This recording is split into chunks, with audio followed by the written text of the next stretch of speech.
Historias de Jack. Empezamos.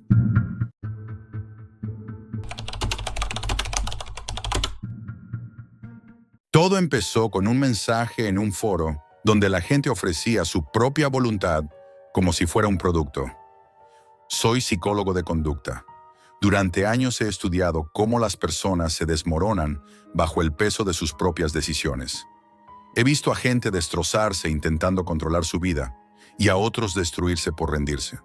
Pero lo que encontré aquella noche, mientras navegaba entre capas ocultas de la Deep Web, no era ni rendición ni control. Era algo distinto, algo que no debería existir. No era la primera vez que entraba en esos foros. Mi investigación trataba sobre la pérdida del sentido de identidad, sobre cómo el anonimato absoluto puede deformar la mente. Normalmente eran espacios de exhibicionismo extremo o debates sobre filosofía retorcida, pero aquel hilo me detuvo en seco. Su título era tan frío, tan directo, que me quedé mirándolo varios minutos antes de hacer clic. Vendo mi libertad por días. Cumpliré lo que se me pida.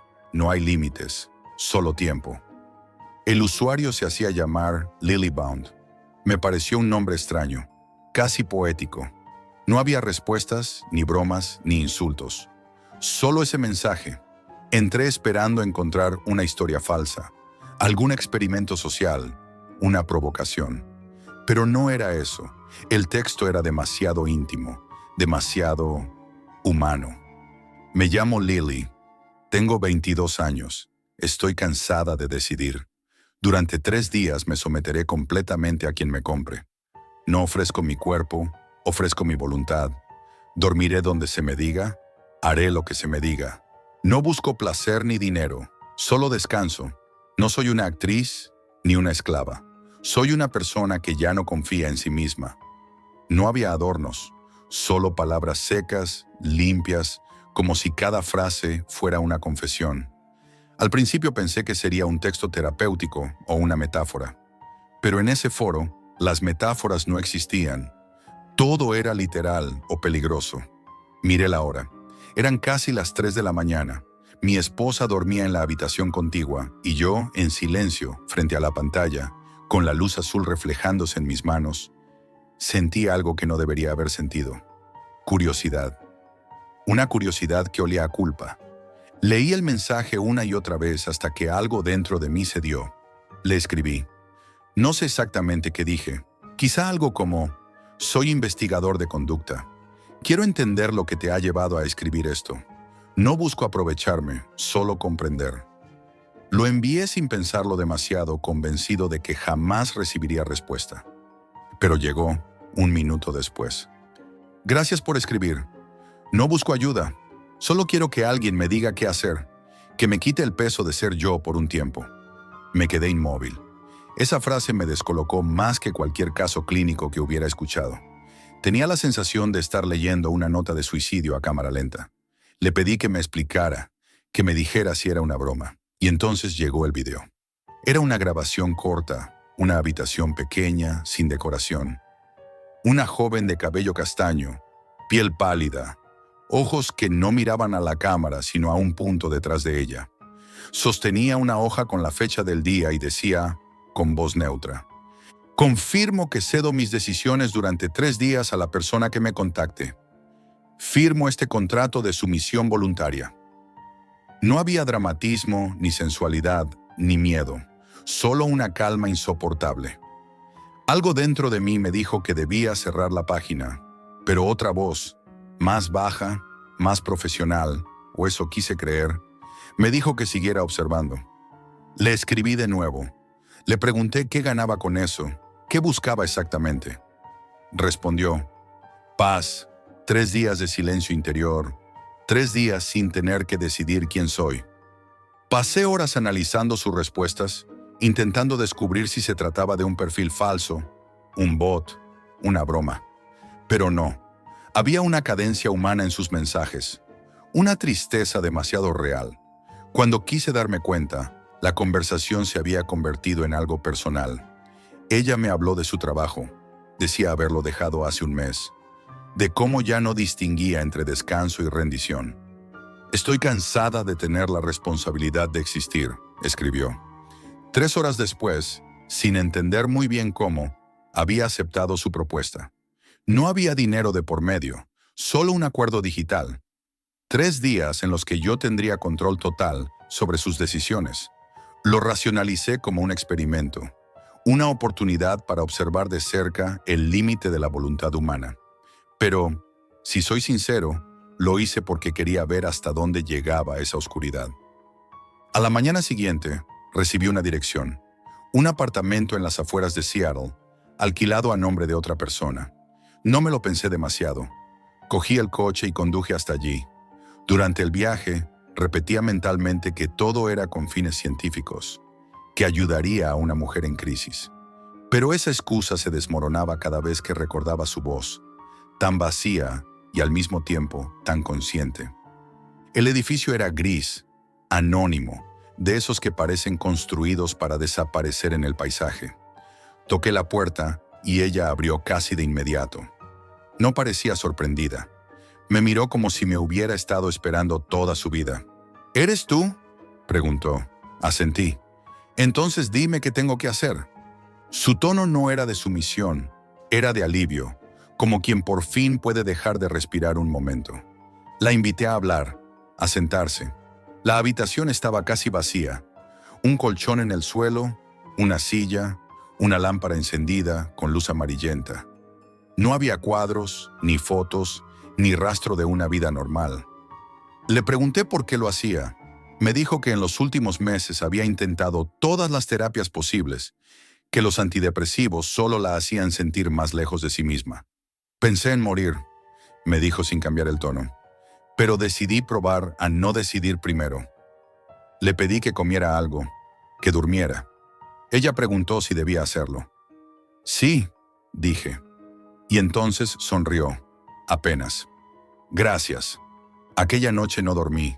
Me quedé observándola desde el sofá, respirando con dificultad, sintiendo que algo invisible se deslizaba por la habitación.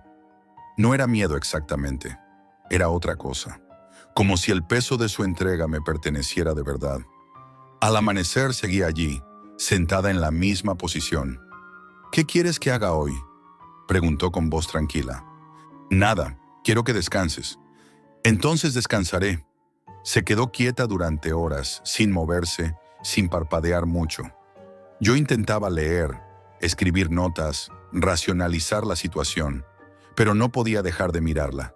Su quietud era tan absoluta que parecía que el tiempo se adaptaba a su respiración. Al mediodía, le pedí que escribiera algo, una lista de cosas que le gustaran. Tardó una eternidad. Finalmente me entregó la hoja. Solo una palabra: obedecer. La sensación que tuve al leerlo fue la misma que se siente cuando uno mira demasiado tiempo al vacío y el vacío le devuelve la mirada. Intenté sacarla de allí. Le dije que saliéramos a caminar, a respirar aire real. Aceptó sin oponerse. Afuera, el sol parecía no tocarla. Caminaba medio paso detrás de mí, como si el mundo solo existiera donde yo lo pisaba. En una cafetería quise probar su autonomía. ¿Qué quieres tomar?, pregunté. Lo que tú decidas. No, quiero que decidas tú. No puedo. Tú eres el dueño. La palabra me atravesó. Nadie debería pronunciar dueño con esa serenidad. Regresamos al apartamento sin decir nada. Esa noche me venció el sueño en el sofá. A mitad de la madrugada, un clic me despertó. Era el sonido del teclado. Lily estaba frente al portátil, con la pantalla del foro abierta. Me acerqué sin hacer ruido. Pude leer solo una línea antes de que lo cerrara bruscamente. Mi comprador no sabe lo que hace.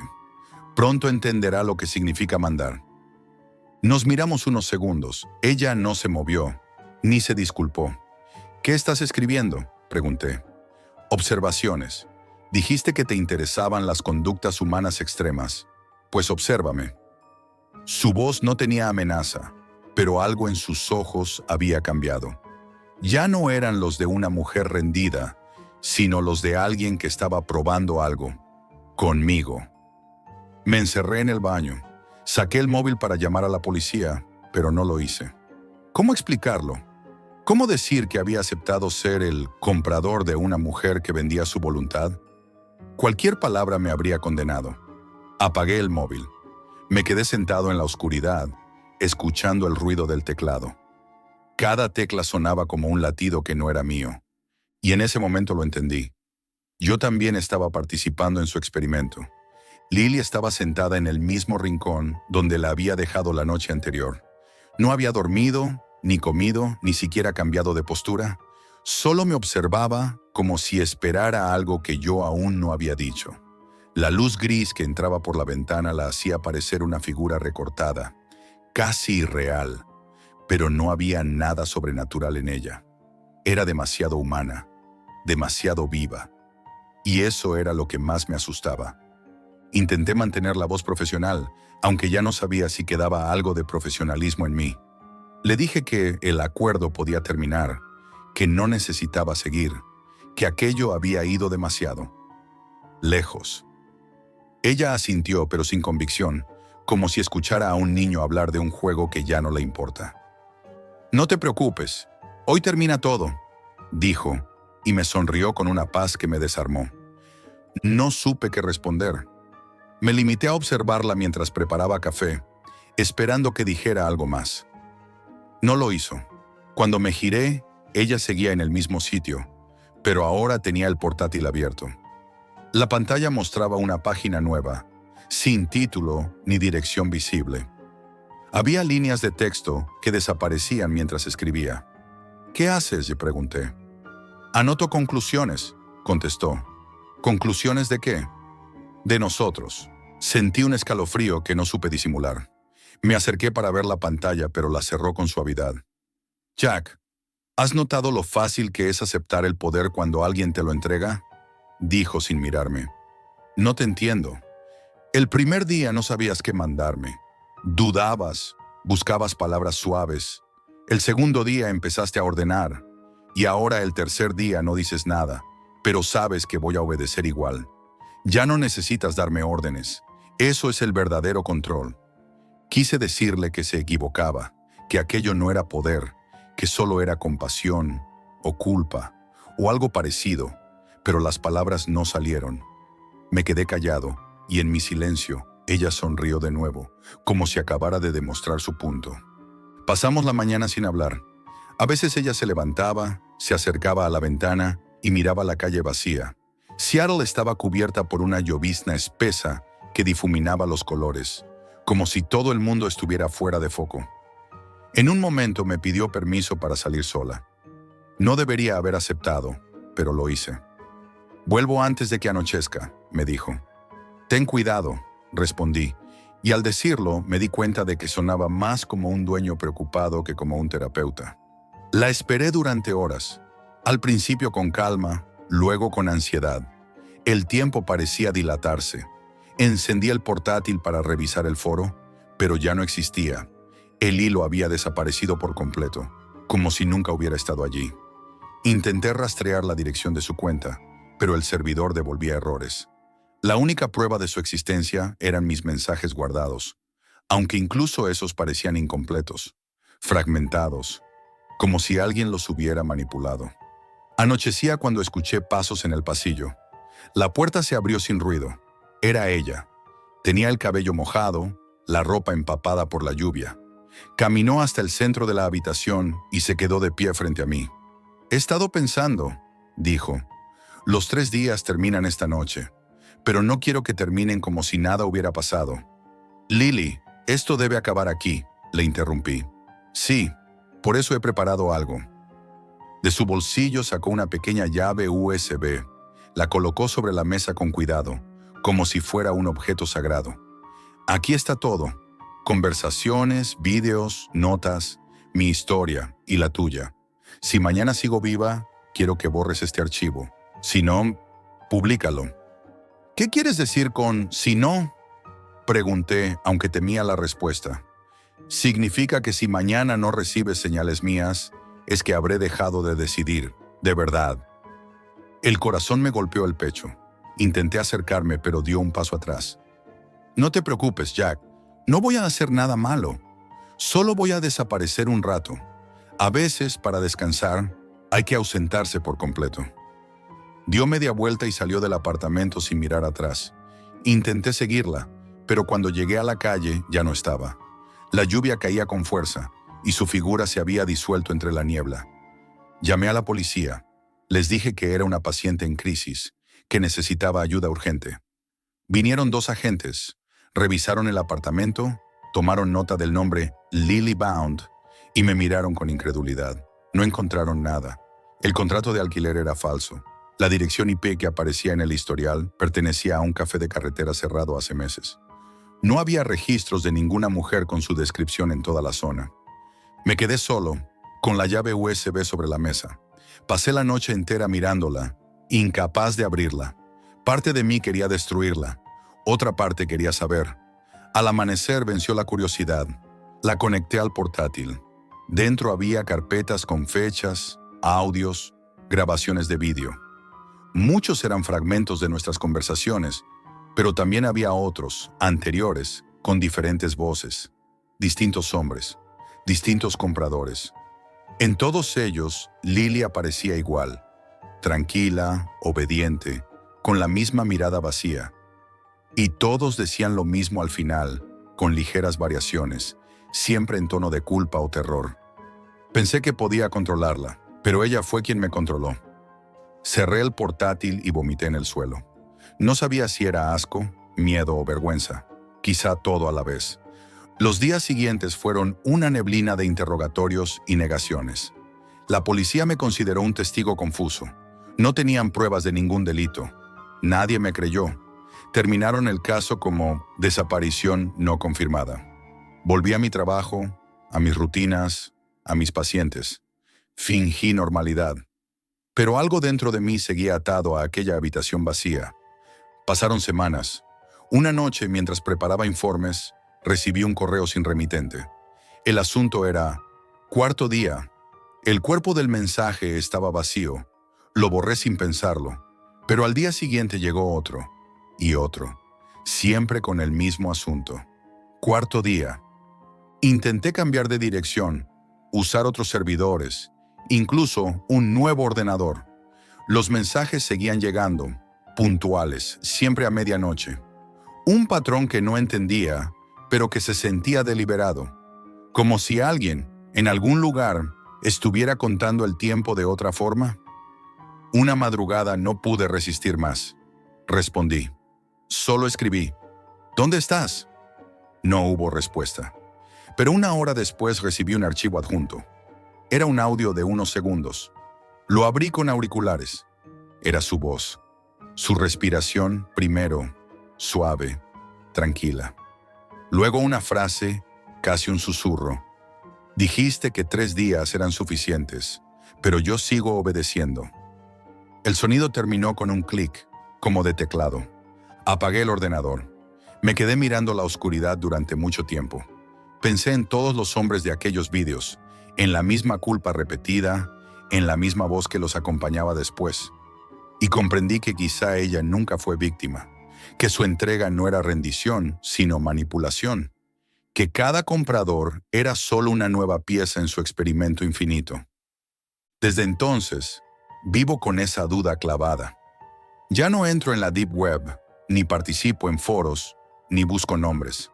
Pero cada noche, cuando reviso el correo y veo el mensaje con el asunto 4.º día, me tiemblan las manos. No por miedo a lo que pueda decir, sino por el impulso que siento de responder. Porque en lo más profundo de mí, sé que si lo hiciera, si escribiera aunque solo fuera una palabra, ella volvería. Y que entonces ya no podría decirle que no. A veces sueño con su voz, repitiendo lo mismo, una y otra vez, desde algún lugar que no puedo ver. Obedece. Y cada vez que la escucho me pregunto si realmente fue ella quien perdió la libertad, o fui yo. Si has llegado hasta aquí, significa que has obedecido. Ahora te toca decidir por ti mismo. Deja tu like si te ha inquietado la historia. Suscríbete si quieres seguir explorando la mente humana conmigo. Y cuéntame en los comentarios, ¿hasta dónde crees que llegarías tú por 3 días de libertad?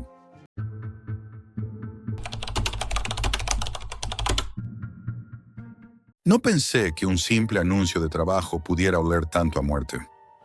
Crecí en Porto, en un piso donde la humedad hacía que la pintura se despegara como si quisiera escapar. Mis padres murieron jóvenes y desde entonces he ido enlazando trabajos precarios, sobreviviendo gracias a lo que pudiera encontrar. Ese invierno, las facturas se amontonaban encima de la mesa como si quisieran empujarme fuera de mi propia casa. Apenas tenía dinero para pagar la luz, y la idea de quedarme sin calefacción en enero me provocaba un nudo en el estómago. Quizá por eso decidí meterme en la dark web, buscando trabajos nocturnos pagados en criptomonedas. No buscaba líos, solo un sueldo rápido. El anuncio parecía escrito para alguien como yo. Operador nocturno, 0:30 a 5:30. Supervisión de contenido. Pago inmediato. No se requiere experiencia. No decía el tipo de contenido, pero sí advertía. Discreción absoluta. Respondí sin pensarlo. A los 10 minutos recibí un correo cifrado con instrucciones para presentarme en un punto indeterminado entre Matosinhos y el puerto de Leixões. Ni dirección ni nombre de empresa. Solo unas coordenadas y una frase. No llegué tarde. La madrugada del primer turno, una furgoneta sin matrícula me recogió. El conductor no habló ni una sola palabra. Olía a aceite quemado y a algo ligeramente dulce, como pegamento. Cuando llegamos, me dejaron frente a un edificio industrial abandonado. La fachada estaba llena de grafitis y ventanas rotas, pero la puerta lateral tenía un candado nuevo. Allí me recibió un hombre delgado, con guantes quirúrgicos negros. Hablaba poco, casi sin mover los labios. Me explicó las normas con la misma entonación que usaría alguien leyendo un manual de instrucciones. No salir del sótano, no usar el móvil, no pulsar el botón rojo salvo emergencia. Y lo repitió 2 veces, como si quisiera dejar claro que para ellos casi nada debía considerarse emergencia. El sótano olía a sal y a metal. Tenía una única sala con un escritorio metálico, un monitor gigante sin teclado ni ratón, unos auriculares y un cuaderno. Nada más. El monitor se encendió solo, mostrando un fondo negro con un cursor verde parpadeante, como si estuviera vivo. Apareció el primer mensaje. Tarea 1. Supervisar transmisiones en directo. Tome nota de irregularidades. No pregunte. Pulsé Enter en un teclado que no existía, y la pantalla obedeció. 9 recuadros se abrieron. 8 estaban en negro. El 9º mostraba una habitación vacía, iluminada por una bombilla amarillenta. No había movimiento ni sonido. Me quedé observando durante horas, con el zumbido de los fluorescentes acompañando mis pensamientos. Cuando terminé, subí las escaleras. El hombre de los guantes me preguntó si había incidencias, y como no supe qué contar, dije que no. La segunda noche las cosas empezaron a torcerse. A mitad del turno escuché un ruido detrás de mí, algo parecido a un paso o a un susurro. Me giré, pero el pasillo estaba vacío. A las 2:30, el recuadro número 4 se activó. Un hombre sentado en una silla, de espaldas a la cámara. Tenía un temblor leve, como si estuviera teniendo frío o fiebres. Entonces giró la cabeza. Sus labios se movían como si murmurara algo que no conseguía oír del todo. Pero lo que me estremeció fue su sonrisa. Una sonrisa lenta, dirigida directamente hacia mí. El cursor escribió solo. Continúe. Lo hice temblando. La tercera noche todo empeoró. Los pasos en el piso superior fueron constantes, siempre a un ritmo lento, calculado. Subían y bajaban como si alguien patrullara. Yo sabía que no debía subir, así que apreté los auriculares contra mis orejas. A las 2:47, el recuadro 6 se activó por primera vez. Era el pasillo del edificio, exactamente igual al pasillo sobre mi cabeza. Mismo color en las paredes, misma bombilla, misma humedad. Al fondo se movió una sombra, lenta, como si no quisiera ser vista. Y entonces apareció el mensaje rojo. No mire detrás. La piel se me erizó. Los pasos. Estaban cerca, demasiado cerca, pero no giré la cabeza. Permanecí mirando la pantalla hasta que la transmisión se apagó. La cuarta noche, el supervisor me habló con una amabilidad inesperada. Me dijo que estaba haciendo un buen trabajo y que querían ofrecerme un ascenso. Mejor sueldo, Más criptomonedas, turnos más cortos. Solo cierta colaboración. Le pregunté de qué tipo. Sacó un móvil y me mostró una foto. Yo sentado en la silla del sótano, observado desde atrás. Me explicó que tenían cámaras por seguridad, que necesitaban que tomara notas más detalladas, que colaborara más con el proceso. No me dio detalles. Acepté, porque necesitaba el dinero. La quinta noche hubo un cambio. El recuadro 4 volvió a encenderse, mostrando al hombre de la silla, pero esta vez más consumido, demacrado. Sus ojos eran dos pozos oscuros. Alzó la mano y señaló hacia algún punto fuera de la pantalla. Señaló exactamente hacia mi izquierda. Algo respiraba detrás de mí. Lo juro. Un aire frío recorrió mi cuello y los vellos se me erizaron. Me giré solo lo suficiente para ver una puerta que no había visto antes. Vieja, de madera hinchada, con un pomo oxidado. Nunca había estado allí. El monitor mostró: «¡Abra!». Después: «¡Abra la puerta, Jack!». Retrocedí. La puerta vibró ligeramente. Escapé escaleras arriba, golpeando hasta que me abrieron. No me dejaron renunciar. Me dijeron que tenía un último turno. Ese último turno comenzó igual, pero había algo distinto en el ambiente, como si el sótano estuviera respirando conmigo. Ninguna transmisión se encendió durante las primeras horas. Yo no podía dejar de pensar en la puerta que había visto la noche anterior. Quería comprobar si seguía allí, pero me daba miedo girarme. A las 3:12, la pantalla se encendió sola. Mostraba la sala donde yo estaba, con una cámara desde el ángulo superior. Se acercó haciendo zoom hasta mostrar la parte de detrás de mi silla. Yo estaba sentado. La imagen me miraba y apareció una frase: «Graba». Las luces parpadearon y se apagaron, pero no terminó ahí. Después de esa última frase, la pantalla mostró algo más. Una fecha y una hora, la del día siguiente, como una cita, y bajo ella una dirección distinta, también en Matosinhos. Pasé todo el día sin dormir, sentado en el sofá con las manos temblando, preguntándome qué ocurriría si no iba. Pensé en denunciarlo, pero ¿qué iba a decir? Trabajo mirando transmisiones en la dark web y quieren que abra una puerta que aparece y desaparece. No me habrían creído. A medianoche volví a estar frente al edificio. La furgoneta ya no estaba. La puerta lateral estaba abierta, como si me hubieran estado esperando. Oí voces abajo, muy bajas, mezcladas con el sonido de algo arrastrándose. Al bajar, vi que la sala había cambiado. El monitor estaba apagado. El cuaderno había desaparecido. Y en el centro, la puerta vieja que la noche anterior apareció a mi izquierda, ahora estaba ahí, plantada en medio del suelo, sin paredes alrededor, como si perteneciera a otro lugar, a otro edificio, a otra vida. Escuché una respiración, no detrás de mí, sino detrás de la puerta. Alguien arriba cerró la puerta metálica del sótano con llave. El supervisor no apareció, pero sí su voz desde algún altavoz oculto. «Jack», dijo, «gracias por su servicio. Hoy completará su transición». «¿Qué significa eso?», grité, pero no escuché respuesta. La puerta empezó a temblar. La madera crujía, hinchándose como si algo dentro estuviera empujando con fuerza. Di un paso atrás, pero el altavoz volvió a sonar. «Abra, ya sabe lo que ocurre si desobedece». Recordé la foto, las cámaras, los pasos, la sombra en el pasillo. Si habían estado vigilándome todo el tiempo, ¿qué me haría pensar que podría escapar? Me acerqué.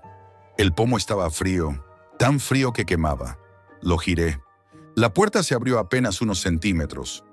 El olor fue lo primero. Un olor húmedo, como tierra mojada mezclada con óxido y algo más dulce. Entonces vi un pasillo, pero no era el del edificio. Era un tubo estrecho, de paredes de cemento sin pintar, iluminado por una sola bombilla roja. Se oía un goteo constante al fondo, y un murmullo, como si alguien hablara muy, muy bajito. Tragué saliva. Cometí el error de mirar hacia atrás, hacia la sala. La puerta no tenía marco. Si entraba, no sabía si volvería a salir. Pero me empujaron. No físicamente, o quizás sí, pero no lo sentí como una mano humana. Sentí una presión en la espalda, insistente, y entré. La puerta se cerró detrás de mí con un golpe seco. El pasillo era largo. El murmullo se volvió más claro. Voces, muchas voces, como si varias personas estuvieran hablando al mismo tiempo en idiomas distintos. Me obligué a caminar. No había marcha atrás. El suelo estaba húmedo. Cada paso hacía un sonido pegajoso. Avancé unos 5 metros cuando vi algo en el suelo. Un auricular igual al que usaba en el sótano. Estaba roto por la mitad. Más adelante encontré un cuaderno, empapado y cubierto de manchas oscuras. Reconocí la letra. Era la de otro operador. No el mío. Otro, anterior. Seguí caminando. El goteo se transformó en un eco más fuerte. Las voces se callaron de repente, y entonces lo escuché. Pasos detrás de mí. Me giré. La puerta había desaparecido. El pasillo era continuo, sin principio ni fin. Corrí, no sé cuánto tiempo. Las bombillas parpadeaban. El pasillo se torcía como si estuviera vivo. Los pasos detrás de mí siguieron un rato, hasta que desaparecieron. Cuando finalmente me detuve, agotado, el pasillo desembocó en una sala circular.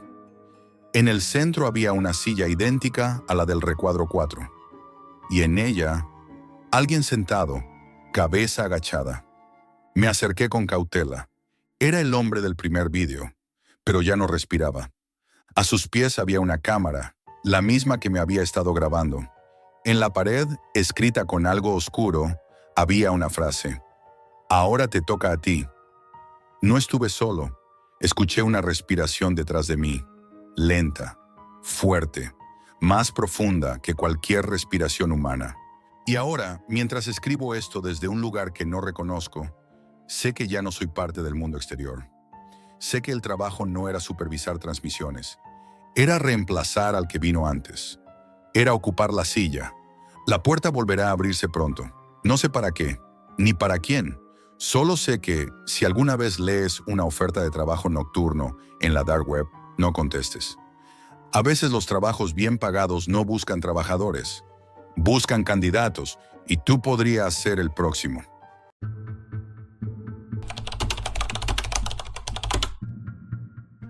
Un simple clic puede abrir la puerta a algo así. Vivo en las afueras de la ciudad con mi mujer, Laura, y nuestra hija pequeña, Emma. Siempre hemos sido cuidadosos con la tecnología, pero hace unas semanas la necesidad me llevó a explorar un territorio que jamás debería haber tocado, la dark web. Todo empezó con un objeto cotidiano. Buscaba una silla antigua para el escritorio de Laura, algo que combinara con la decoración de la casa, y de paso fuera barata. Encontré un sitio que prometía auténticas gangas de segunda mano, garantizado y seguro. La primera sensación que tuve fue extraña. El sitio estaba lleno de anuncios simples, fotos borrosas y descripciones escuetas. Nada como Amazon o eBay, pero el precio era demasiado atractivo como para ignorarlo. Hice mi primera compra, una lámpara antigua de bronce con detalles tallados a mano. El vendedor respondió rápido, confirmó la dirección y al día siguiente recibí un paquete discreto, sin remitente. La lámpara estaba intacta y parecía realmente antigua. Un hallazgo perfecto. La instalé en el salón y, esa noche, mientras Laura y Emma dormían, me quedé mirándola. La luz de la bombilla proyectaba sombras extrañas en las paredes.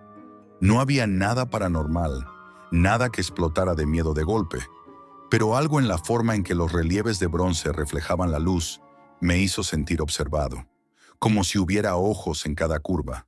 Decidí ignorarlo. Solo es el cansancio, me dije. Pero al día siguiente noté algo inquietante. La lámpara estaba ligeramente torcida, como si alguien la hubiera movido.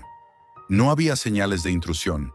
Nadie había entrado en la casa, y aún así la sensación de que no estaba completamente en control me heló la sangre. La llevé de nuevo a su lugar y me aseguré de que quedara firme, pero no podía quitarme la impresión de que me estaba vigilando de alguna manera. Aún así, la tentación de la dark web era demasiado fuerte. Había cosas que no encontraba en ningún sitio. Muebles raros, artefactos antiguos, colecciones que parecían auténticas reliquias. La siguiente compra fue un reloj de pared del siglo XIX, con madera oscura y pulida, que parecía intacto. Lo pagué con criptomonedas, como indicaba el vendedor, y esperé el paquete. Cuando llegó, lo instalé en el salón. Su tic-tac era lento, pesado, demasiado marcado. Al principio no me preocupó, pero pronto me di cuenta de que no coincidía con ningún otro reloj.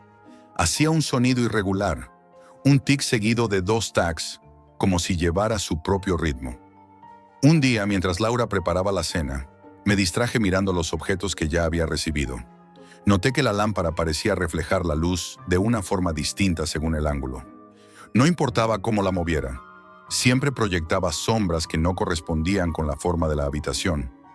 Intenté convencérmelo a mí mismo. La fatiga, el estrés del trabajo, pero la sensación persistía, y a veces me encontraba hablando solo, explicándole a la lámpara que no podía verme. Luego vinieron los pequeños detalles que me dejaron más inquieto. La silla que compré para el escritorio de Laura crujía de manera extraña, incluso cuando nadie se sentaba en ella.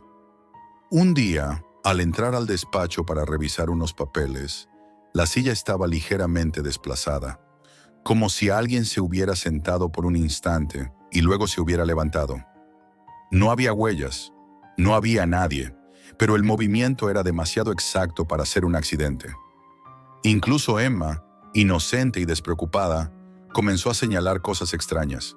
Me dijo una noche, mientras jugaba con sus muñecas, que la lámpara miraba cuando ella caminaba cerca. La miré con sorpresa, y en ese momento la sombra de la lámpara se movió sobre la pared de una manera que no correspondía con la luz ni con la posición de mi hija. Intenté calmarla, decirle que eran imaginaciones suyas, pero su expresión era demasiado seria para ser un juego. Y mientras todo esto sucedía, la sensación de que había hecho algo peligroso crecía dentro de mí.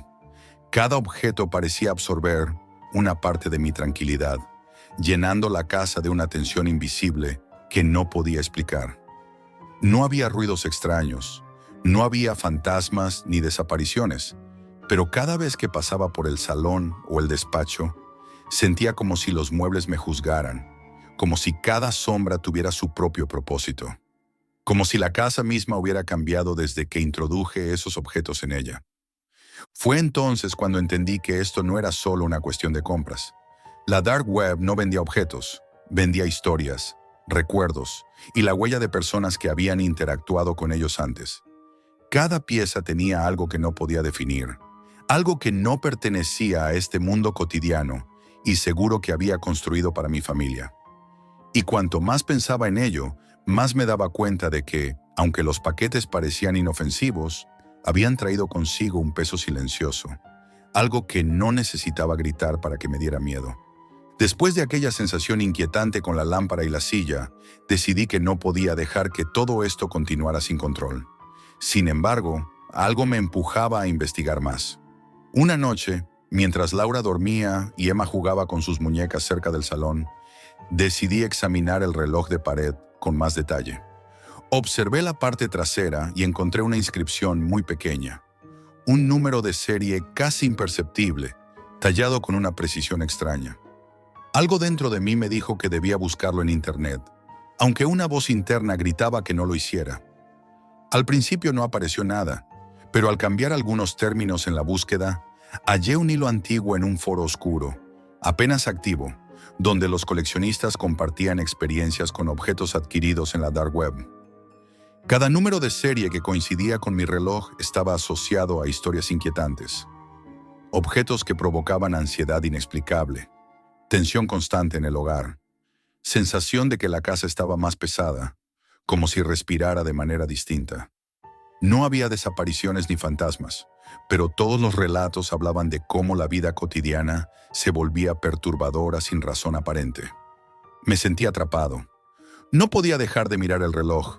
Su tic-tac irregular ahora parecía más marcado, resonando en el salón como un latido extraño que se confundía con mi propio corazón. Cada vez que Emma pasaba cerca, se detenía un instante, miraba el reloj y retrocedía unos pasos, con una expresión que yo no entendía del todo. Laura me preguntó si estaba bien, pero no podía explicarle lo que sentía sin parecer un loco. Esa noche, mientras revisaba los objetos con una linterna, noté algo más. La lámpara proyectaba una sombra que no correspondía con su estructura. Me agaché y la inspeccioné de todos los ángulos, pero físicamente no había nada que justificara esa forma. La silla del despacho parecía haberse movido otra vez. Esta vez era más evidente. Estaba girada ligeramente, como si alguien hubiera estado sentado en ella unos segundos. Intenté racionalizarlo todo: el cansancio, el estrés, incluso la imaginación. Pero cada vez que miraba los objetos, sentía una presión en el aire, un peso silencioso que no podía explicar. Una noche, mientras revisaba la lámpara para ajustarla, noté que el cable estaba ligeramente torcido, como si alguien lo hubiera movido, pero no había rastro de que alguien hubiera entrado en la casa. A los pocos días, recibí un mensaje extraño en un correo electrónico que no recordaba haber usado para la compra. Solo decía: «Has disfrutado de tus compras. ¿Quieres continuar?». No había remitente, ni firma, ni nada que lo identificara. Era una confirmación silenciosa de que todo lo que había adquirido aún estaba conectado a un lugar que yo no debía conocer. Sentí un escalofrío recorriéndome la espalda. Intenté deshacerme de los objetos, pero no fue fácil. La lámpara no encajaba en ningún paquete que tuviera a mano. El reloj parecía demasiado pesado para moverlo sin esfuerzo, y la silla estaba atascada en su lugar, como si hubiera decidido que no me dejaría apartarla. La sensación de opresión en la casa creció, volviéndose constante, como un zumbido silencioso que se filtraba en los rincones. Emma, curiosamente, seguía interactuando con los objetos. A veces se detenía frente a la lámpara o el reloj y los miraba fijamente, señalando con el dedo y diciendo cosas que no entendía. «Mira, papá, está ahí otra vez». «Oh, no quiere que me vaya». Laura lo tomó como juegos de la niña, pero yo sabía que no era eso. La tensión en el aire se había vuelto casi física, como si respirar dentro de la casa exigiera un esfuerzo adicional. Al final comprendí que los objetos no necesitaban mostrarse para perturbarnos. No había ruidos, no había movimientos fantasmales, solo esa presencia silenciosa, constante, que cambiaba la manera en que veíamos nuestra propia casa. Cada sombra parecía tener intención. Cada tic-tac del reloj se volvía más marcado, más pesado. La lámpara proyectaba reflejos que yo no podía ignorar, y la silla se movía de manera imperceptible, pero precisa, como si alguien invisible la acomodara a su antojo. Decidí que jamás volvería a tocar la dark web.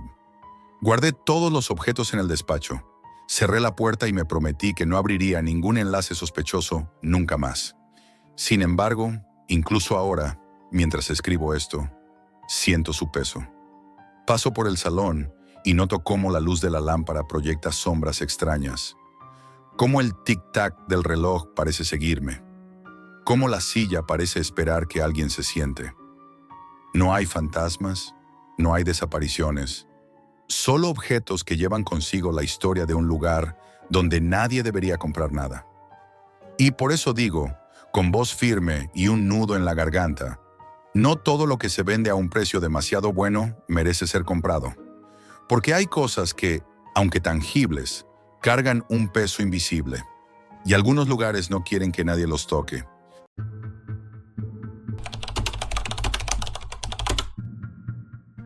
No fue un monstruo lo que me trajo aquí.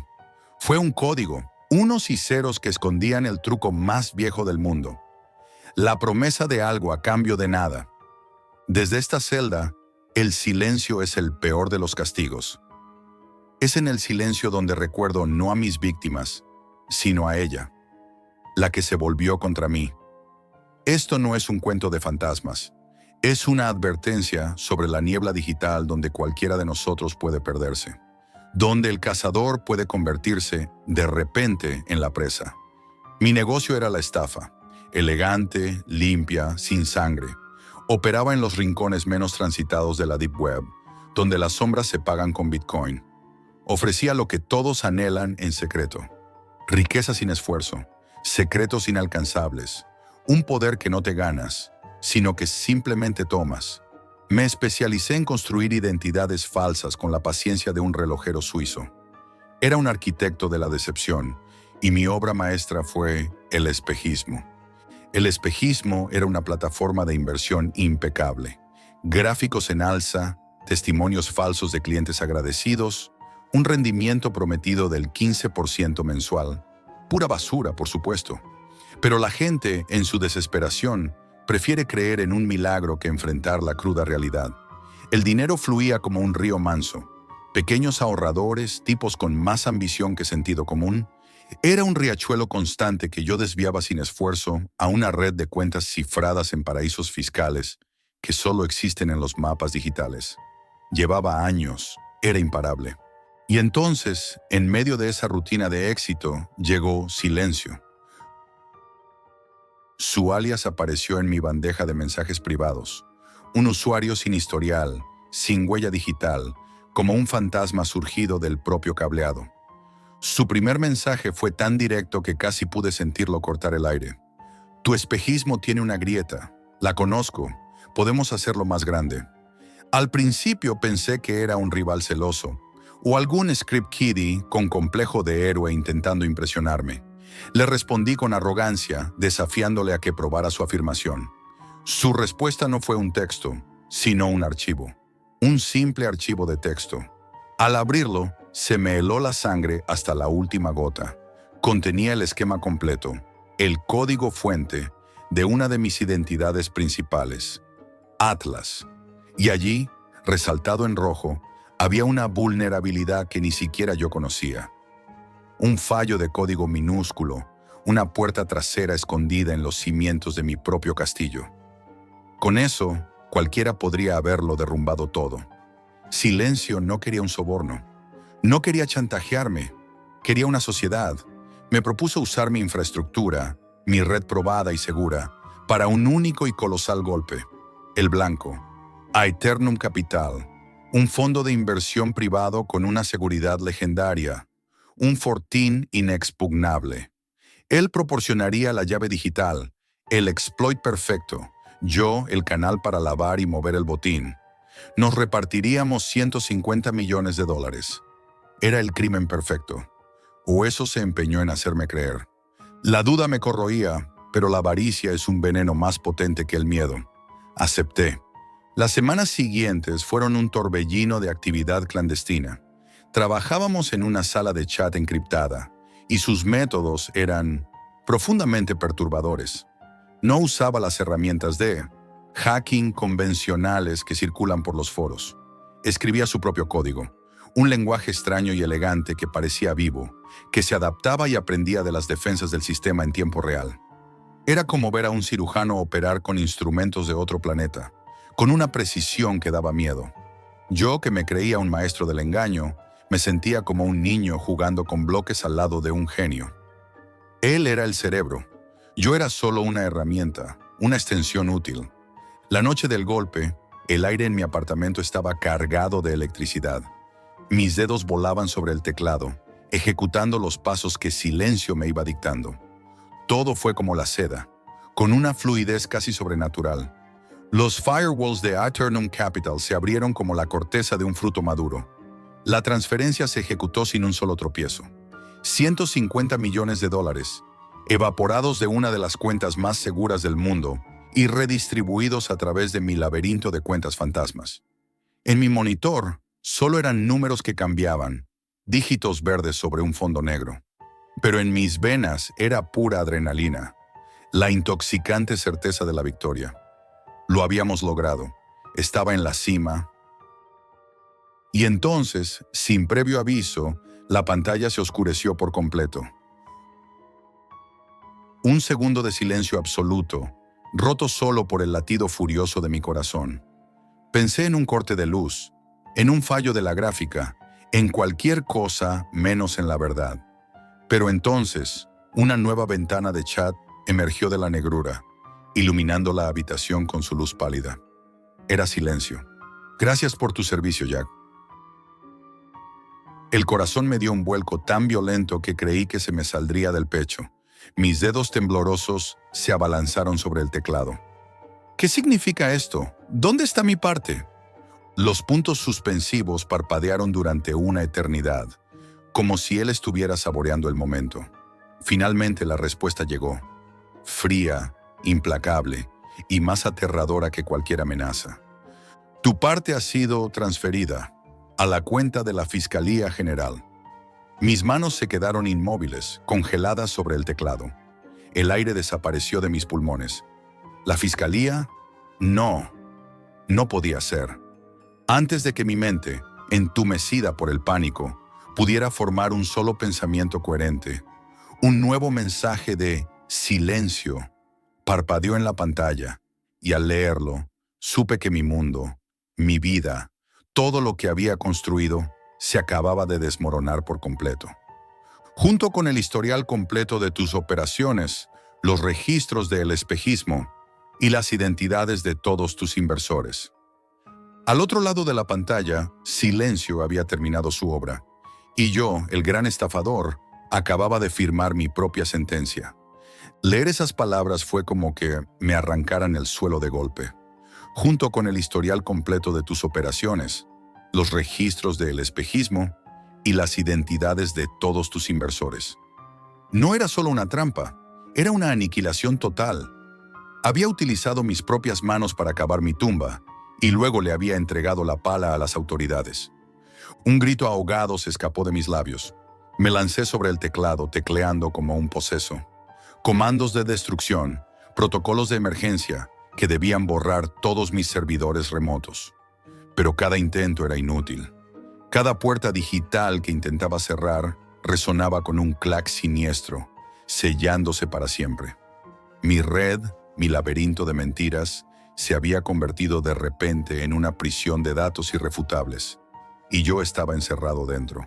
El pánico se transformó en una certeza fría y absoluta. Esto no era un simple hackeo, era una ejecución. Fue entonces cuando, en la pantalla, apareció la última línea de texto de silencio. Una frase que todavía hoy me quema en la retina. El truco no es prometer algo a cambio de nada, es hacerte creer que tú eres el mago. Y justo en ese instante los oí. Golpes. Fuertes, secos, metálicos. Retumbaron en la puerta de mi apartamento, destrozando el silencio de la noche. Bam, bam, bam. No eran los golpes casuales de un vecino, eran inconfundibles, autoritarios, finales. El corazón se me aceleró de tal manera que el mundo entero pareció vibrar. Me levanté tan rápido que la silla se cayó hacia atrás con un estruendo. No había tiempo, no había salida. Mis ojos recorrieron la habitación desesperadamente, buscando algo, cualquier cosa, pero solo vi las 4 paredes que de repente se sentían como una celda. Las luces azules y rojas de los coches patrulla empezaron a bailar en el techo, filtrándose por las persianas cerradas, iluminando mi pesadilla con colores de urgencia. Oí voces al otro lado de la puerta, firmes, implacables. ¡Policía! ¡Abra la puerta! El sonido de algo pesado chocando contra la madera, una y otra vez, hizo que me estremeciera de arriba abajo. La cerradura se dio con un crujido espantoso, un sonido que sentí en los huesos. La puerta se abrió de golpe y el pasillo se llenó de siluetas oscuras, armadas, con chalecos antibalas que tenían las letras FBI impresas en blanco. No hubo lucha, no hubo escapatoria. Me rodeaban. Sus manos me sujetaron con una fuerza brutal, empujándome contra la pared. El frío del yeso en mi mejilla, las esposas cerrándose en mis muñecas con un clic metálico y definitivo. Mientras me llevaban, forcejeando, pude ver por un instante mi monitor. La pantalla seguía encendida, mostrando el mensaje final de silencio como una lápida digital. Ahora estoy aquí, en la cárcel, sí. Pero el hormigón y los barrotes no son lo que me quita el sueño. Lo que me aterra, lo que resuena en el silencio absoluto de esta celda, es el vacío. No saber quién era él, o ella, o qué era. No era un rival, era un principio. La encarnación de la ley del más listo en un mundo sin rostros. No quería mi dinero, Quería demostrar que podía desmontarme pieza a pieza, usando mi propia arrogancia como herramienta. Y lo peor, lo que realmente me hace temblar en la oscuridad, es la certeza de que no me eligió al azar. Me estudió durante meses. Aprendió mis patrones, mis debilidades, la forma en que pienso. Number. Fue un hackeo a un sistema. Fue un hackeo a mi mente. Usó mi propia codicia como carnada y mi ingenio como el mecanismo del cepo. Fui su títere y ni siquiera lo supe. Así que, cuando navegues por esos lugares oscuros, buscando un atajo, un secreto o una oportunidad que la luz no muestra, recuerda mi historia. Porque en la Deep Web, el monstruo no te espera con colmillos y garras. Te espera detrás de un nombre de usuario, ofreciéndote exactamente lo que quieres oír, construyendo para ti una celda con las mismas herramientas que creías dominar. Y para cuando te des cuenta de que es una estafa, ya será demasiado tarde. Tu vida ya se habrá convertido en su algoritmo.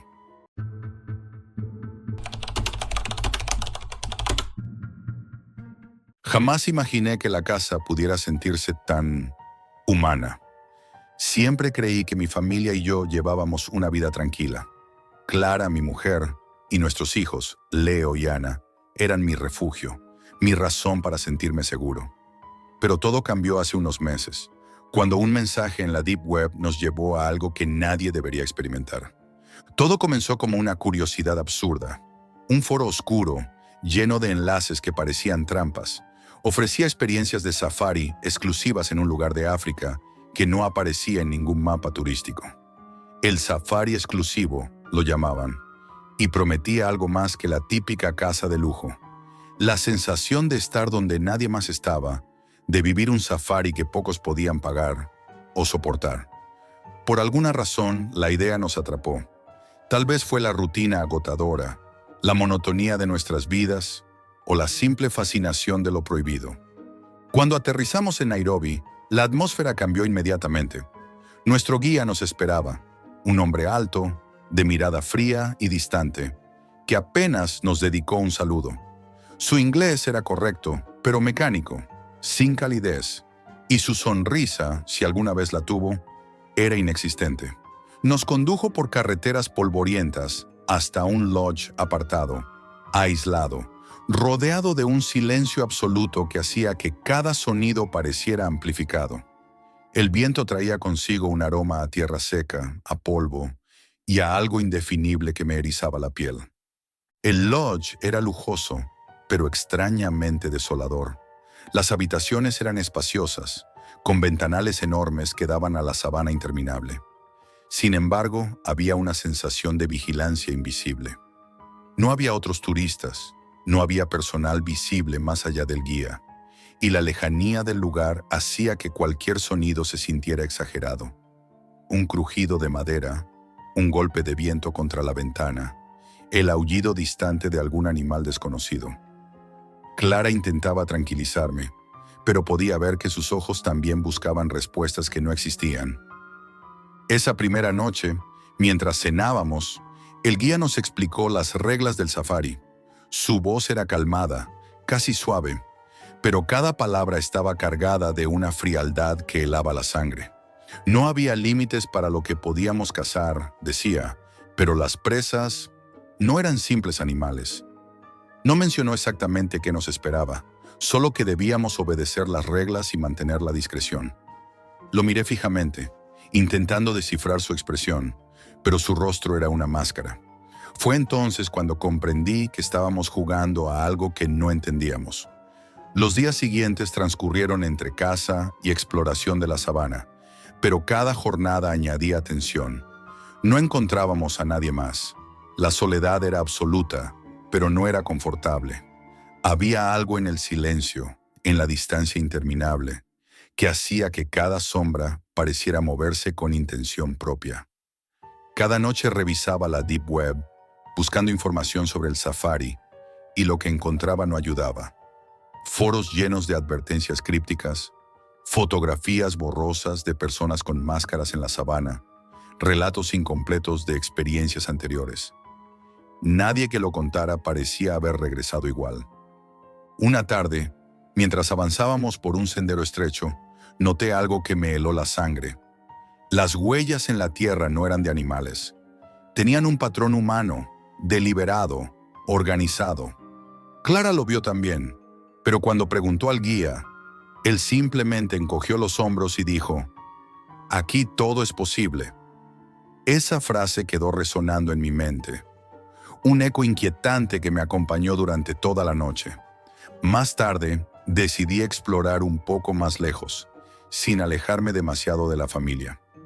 Encontré rastros de algo que parecía un campamento improvisado, con restos de fuego y marcas en la tierra, que sugerían que alguien había estado allí recientemente, pero no había señales de vida. Al volver, Clara me miró con preocupación y me dijo que había sentido la misma presencia que yo, como si alguien invisible nos observase. Esa sensación se volvió una constante. Cada sombra, cada movimiento entre los árboles, nos ponía en alerta, nos recordaba que estábamos fuera de lugar, que no éramos bienvenidos. Esa noche, mientras intentábamos dormir, escuchamos algo que no sabría describir con claridad. Un sonido de pasos, distantes, ordenados, acercándose y alejándose sin explicación. Leo se tapó los oídos y Ana empezó a llorar suavemente, y Clara me agarró del brazo. No había luz, no había otra persona visible, pero el miedo era real, tangible. Me recosté y traté de pensar con lógica, pero no había lógica en lo que estábamos viviendo. El día siguiente nos llevó a una parte más profunda de la sabana. El paisaje era hermoso, casi idílico, pero había algo inquietante en cada árbol, en cada arbusto. La sensación de ser observados nunca nos abandonaba. El guía nos hablaba poco, solo lo suficiente para dirigirnos, y su silencio se volvió parte de la atención. Clara comenzó a notar cambios en los animales. Se comportaban de manera extraña, inquietos, como si supieran que algo más estaba allí, algo que nosotros no comprendíamos. Cada jornada, cada sendero, cada noche, me convencía más de que nos habíamos adentrado en algo que no solo era peligroso, sino deliberadamente perturbador. El safari había dejado de ser un simple viaje de lujo. Se estaba convirtiendo en una prueba de resistencia, de nuestra capacidad para mantenernos cuerdos y unidos, mientras algo, invisible y silencioso, nos estudiaba. Y aún no habíamos llegado a la Casa Real. El suspense alcanzó su punto máximo el día de la Casa Real. Nos condujeron a una zona restringida de la sabana, un terreno que, según el guía, solo visitaban cazadores experimentados. Desde el primer momento que puse un pie allí, supe que algo no estaba bien. La vegetación era más densa, el aire más pesado, y cada sombra parecía moverse con intención propia. Clara apretó mi brazo y pude sentir la misma tensión que yo, esa sensación de que estábamos a punto de cruzar un límite invisible. Leo y Ana caminaban delante de nosotros, con sus ojos grandes y atentos a todo. Cada crujido de ramas, cada animal que se movía entre los arbustos, hacía que contuviéramos la respiración. En un momento, Ana señaló algo a lo lejos, una silueta que desapareció antes de que pudiera distinguirla. Intenté convencerme de que era un animal, cualquier cosa, pero la sensación de que alguien nos observaba se intensificó. El guía permanecía en silencio, avanzando con pasos medidos, sin mirar atrás. Su serenidad me resultaba inquietante. Parecía esperar algo. Más adelante llegamos a un claro. Allí nos indicó que nos detuviéramos. No había rastros de animales, ni señales de vida más allá de nosotros. Entonces, con una calma perturbadora, dijo que debíamos prepararnos para la caza final. No entendí qué quería decir con eso, y cada palabra que pronunciaba parecía cargada de doble sentido. Comenzamos a recorrer un sendero estrecho y sinuoso. Cada paso hacía que mis sentidos se agudizaran. El olor de la tierra húmeda, el sonido de hojas moviéndose con el viento, y un silencio tan absoluto que dolía en los oídos.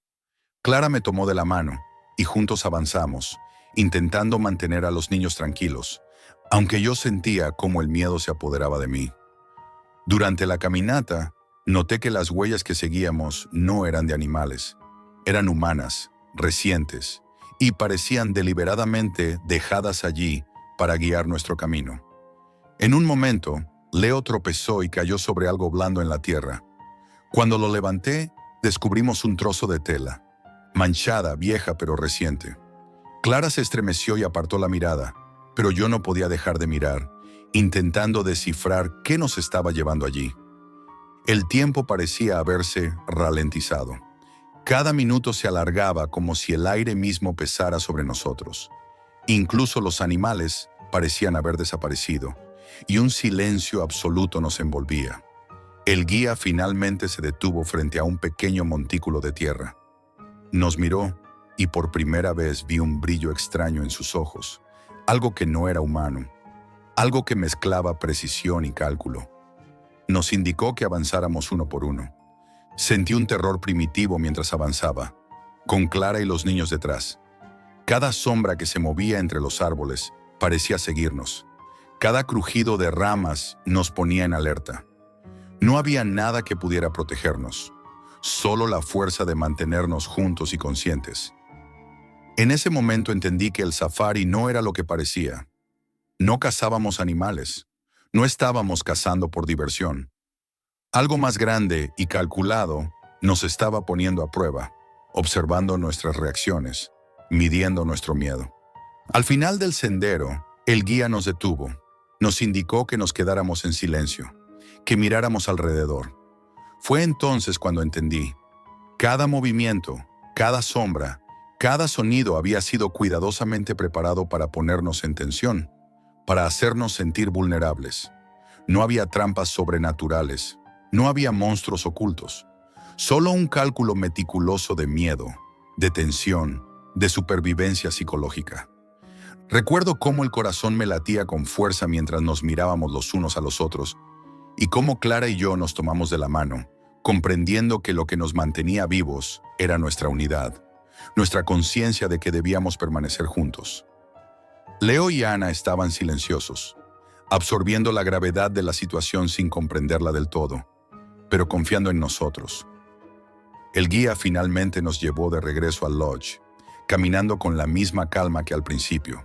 El miedo no desapareció, simplemente se transformó en una comprensión clara de que habíamos sido parte de algo perturbador y controlado, algo que nos recordaría siempre lo frágiles que somos frente al miedo y la incertidumbre. Cada crujido de ramas, cada sombra que se movía en la sabana, se convirtió en un recuerdo imborrable, un recordatorio de la sensación de estar completamente expuestos. Esa noche, mientras nos acostábamos, escuché los pasos de nuevo, suaves, deliberados, pero más lejanos esta vez. Sabía que no éramos el centro de la casa porque habíamos cruzado un límite, sino porque habíamos sobrevivido, al menos por ahora. La experiencia nos cambió para siempre. África y la Deep Web se habían mezclado de una manera que no imaginé posible, creando un recuerdo que se grabó en mi mente con una claridad aterradora.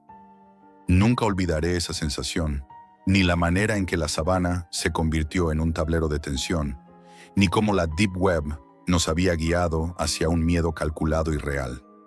La casa no era de animales, la casa éramos nosotros. Esto es todo por hoy, amigos, y recuerden, la realidad siempre supera a la ficción.